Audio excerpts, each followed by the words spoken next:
പരിശുദ്ധാത്മാവ് നിത്യതയിലും ഏറ്റവും പ്രധാനമായിട്ട് പരിശുദ്ധാത്മാവ് പ്രവർത്തിക്കുന്നത് അനുദിന ജീവിതത്തിലാണ്. നീ എന്താണ് വഴി, നീ നടക്കേണ്ട വഴി, നിൻ്റെ മുഖത്ത് നോക്കി ഉപദേശിക്കുമെന്ന് പറഞ്ഞുകൊണ്ട് നമ്മളെ ഓരോരോ സമയത്തും ദൈവത്തിൻ്റെ വഴികളിലൂടെ നയിച്ചുകൊണ്ടിരിക്കുന്ന പരിശുദ്ധാത്മാവാണ്.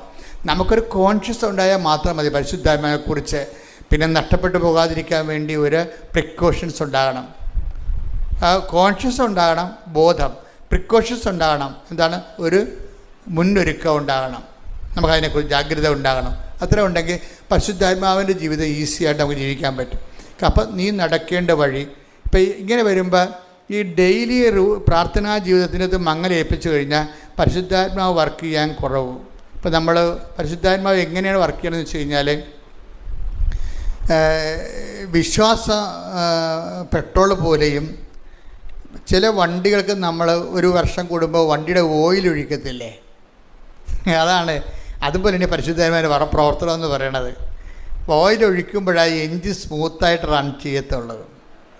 അല്ലെന്നുണ്ടെങ്കിൽ കുറച്ച് കഴിയുമ്പോൾ തേയ്മാനം കൂടും, കുറച്ച് കഴിയുമ്പോൾ ഇടയ്ക്ക് വീണ് പോകും, പിന്നെ അത് വിൽക്കാനേ പറ്റത്തുള്ളൂ.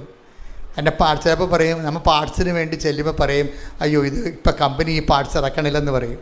നിൻ്റെ കാര്യത്തിൽ തീരുമാനമാകും, ആ വണ്ടി പോയി. അതാണ് സംഭവം. അത് ഓയിൽ പോയി. അതുകൊണ്ട് എപ്പോഴും പരിശുദ്ധാത്മാവിനെ നമ്മൾ ദുഃഖിപ്പിക്കാതിരിക്കണം, പിന്നെ നിർവീര്യമാക്കാതിരിക്കണം. അതാണ് ആത്മീയ ജീവിതം എന്ന് പറയണത്.